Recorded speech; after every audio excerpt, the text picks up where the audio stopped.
இறையேசுவில் பிரியமான சகோதர சகோதரிகளே, நமது ஆண்டவர் இயேசு கிறிஸ்துவுடைய திருப்பெயரால் உங்களுக்கும் உங்கள் குடும்பத்தில் இருக்கிற அனைவருக்கும் அன்பும் சமாதானமும் மகிழ்ச்சியும் உண்டாவதாக. அன்புமிக்கவர்களே, ஜனவரி மாதம் 7ஆம் தேதி தாயாம் திரு அவை புனித ரேமண்ட் என்பவருடைய நினைவு நாளை கொண்டாடுகிறது. இந்த புனிதரானவர் திருச்சபையுடைய வரலாற்றுல 13வது நூற்றாண்டுல ஸ்பெயின் தேசத்துல வாழ்ந்த ஒரு டொமினிக்கன் சபை துறவி. இவர் ஸ்பெயின் தேசத்துல இருக்கிற பார்சலோனா என்கிற நகரத்தினுடைய பாதுகாவலராகவும் அறியப்படுகிறார். மறை வல்லுநர்களுடைய பாதுகாவலராகவும் இவர் அறியப்படுகிறார். பணக்கார ஒரு குடும்பத்துல பிறந்திருந்தாலும் துறவு வாழ்க்கையை வாழ விரும்பி புனித டொமினிக்கன் துறவு சபையில சேர்ந்து ஒரு துறவியாக உருவாக்கப்படுகிறார். ஆன்மீமிக்கவர்களே, பிறகு தன்னுடைய திறமையாலும் தன்னுடைய விசுவாச வாழ்வினாலும் தாட்சியினாலும் ஆயராகவும் உயர்த்தப்பட்டார் என்று இவருடைய வாழ்க்கை வரலாற்றுல நம்ம வாசிக்கிறோம். ஆயர்களுக்கும் திருத்தந்தையர்களுக்கு கூட ஆலோசனை வழங்குகிற அளவுக்கு இறைவன் இவரை ஞானத்தால் நிரப்பி இருந்தார் என்று தான் இவருடைய வாழ்க்கை வரலாற்றில் நம்ம வாசிக்கிறோம். திருத்தந்தையர்களுக்கு நெருக்கமாக இருந்தாலும் அந்த நெருக்கத்தை தன்னுடைய சுயநலத்திற்காக பயன்படுத்தாமல் திருச்சபையுடைய வளர்ச்சிக்காக இவர் பயன்படுத்தினார் என்று தான் இந்த புனித ரேமண்ட் என்பவருடைய வாழ்க்கை வரலாற்றில் நம்ம வாசிக்கிறோம். பார்சலோனா நகரத்தினுடைய பாதுகாவலர் என்று சொன்னேன். இந்த புனிதருடைய பரிந்துரையால் நாமும் எளிமையிலும் தாட்சியிலும் வாழ வேண்டிய ஒரு வரத்திற்காக இன்றைக்கு மன்றாடி ஜெபிப்போம்.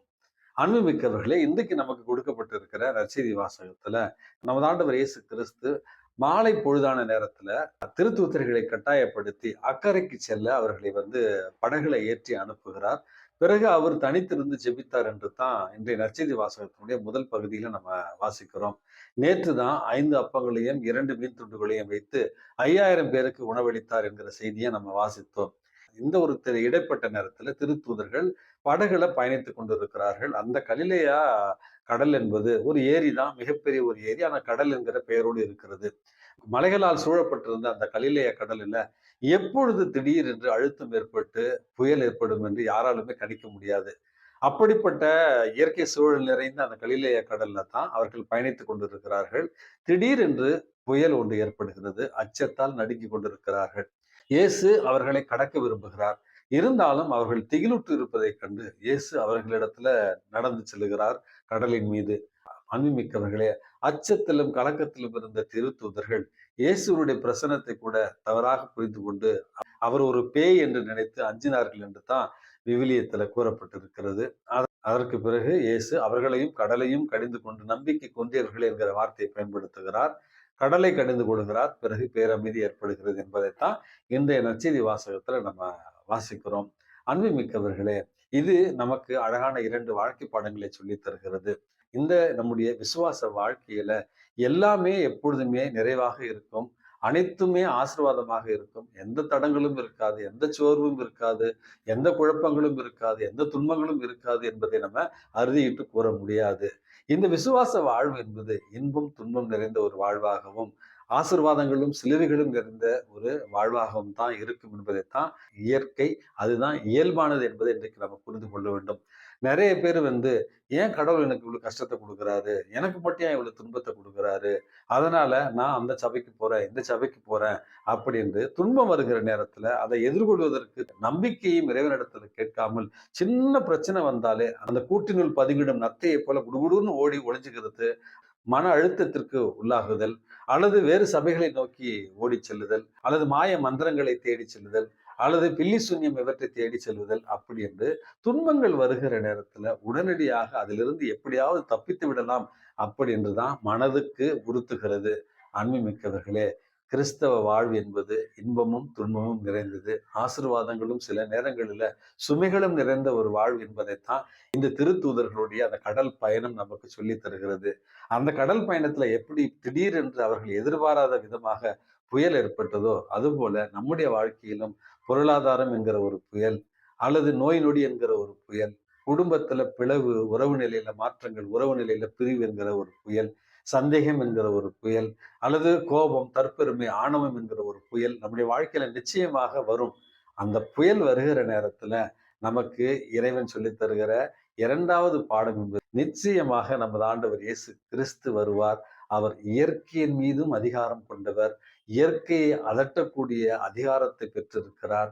ஆகவே நம்முடைய வாழ்க்கையில புயல் வருவது இயல்பு, துன்பம் வருவது இயல்பு என்று சொன்னேன். ஆனால் அதற்கும் மேல் அதிகாரத்தோடு நமது ஆண்டவர் இயேசு கிறிஸ்து நம்மிடத்துல வருவார். நம்முடைய வாழ்க்கை புயலில் நின்று நம்மை காப்பார் என்கிற இரண்டாவது ஒரு ஆறுதல் செய்தியைத்தான் இன்றைய நற்செய்தி வாசகம் நமக்கு அழகாக தாங்கி வருகிறது. நம்முடைய தென் தமிழகத்துல தொழுநோயாளர்களுக்கு ஒரு இல்லம் இருக்கிறது என்று வாசித்திருக்கிறேன். அந்த இல்லத்தை அருட்கண்ணியர்கள் தான் அதை பாதுகாத்து அந்த இல்லத்தில் இருக்கிற தொழுநோயாளர்களுக்கு பணிவிடை செய்து கொண்டு வருகிறார்கள். அப்படி அந்த இல்லத்துல நீண்ட நாள் பணிபுரிந்து கொண்டிருந்த ஒரு அருட்சகோதரிக்கு தொற்று ஏற்பட்டு அந்த அருட்சகோதரிக்கும் தொழுநோய் வந்து விட்டது என்று வாசித்தேன். அதை மற்றவர்களிடத்துல எப்படி சொல்லுவது என்று தெரியாமல், அந்த தொழுநோய் என்பது உடலில் நமக்கு ஏற்படுகிற நேரத்துல உடல் உணர்ச்சியற்ற நிலைக்கு சென்று விடும் என்று சொல்லுகிறார்கள். நம் மீது ஊசியோ அல்லது கூரான எந்த பொருளோ நம்மை குத்தினாலும் தாக்கினாலும் வெட்டினாலும் உணர்வே இருக்காது அப்படின்னு சொல்லுகிறார்கள் நமக்கு தொழுநோய் வருகிற நேரத்துல. இந்த அருட்சகோதரிக்கு அங்கு பணி செய்து தொழுநோய் வந்து விடுகிறது. அவர்களுக்கு உணர்வற்ற ஒரு நிலை ஏற்படுகிறது, வலியற்ற ஒரு நிலை ஏற்படுகிறது. அன்புமிக்கவர்களே, அந்த துன்பத்தை ஏற்றுக்கொண்டு அந்த அருட்சகோதரி வழக்கமாக கடவுளே எனக்கு துன்பம் வேணாம், வலி வேணாம், வேதனை வேணாம் என்று தானே நம்ம வாழ்க்கையில ஜெபிப்போம். அந்த அருட்சகோதரி தனக்கு அந்த தொழுநோய் வந்த பிறகு தன்னுடைய தனிப்பட்ட ஜெபத்துல கண்ணீரோடு, இறைவா எனக்கு வலியை தாரும் அப்படி என்று அந்த தொழுநோயிலிருந்து விடுதலை கேட்டு மன்றாடியதாக ஒரு நிகழ்ச்சி ஒன்று நான் வாசித்தேன். அன்புமிக்கவர்களே, இதைத்தான் இன்றைய நற்செய்தி வாசகம் நமக்கு வாழ்க்கை பாடமாக சொல்லித் தருகிறது. வாழ்க்கையில துன்பங்கள் இல்லாத ஒரு வாழ்வு கிடையாது, துயரங்கள் இல்லாத ஒரு வாழ்வு கிடையாது, சவால்கள் இல்லாத ஒரு வாழ்வு கிடையாது. அப்படி துன்ப துயரம் நிறைந்த இந்த வாழ்க்கையில நிச்சயமாக நமது ஆண்டவர் இயேசு கிறிஸ்து வருவார். இந்த இயற்கையின் மீதும் நம்முடைய நோய்களின் மீதும் அவருக்கு அதிகாரம் உண்டு என்பதை நம்பி நம்மை அவர் மீட்பார், நமக்கு அற்புத சுகமளிப்பார் என்கிற நம்பிக்கையோடு அன்றாட வாழ்க்கையை நம்பிக்கை பயணமாக மாற்றிக்கொள்ள இறைவன் உங்களையும் என்னையும் தூண்டுவாராக. எல்லாம் வல்ல இறைவன் தந்தை, மகன், தூய ஆவி உங்களையும் உங்கள் குடும்பத்தில் இருக்கிற அனைவரையும் நிறைவாக ஆசீர்வதித்து பாதுகாத்து வழி நடத்துவாராக. ஆமென்.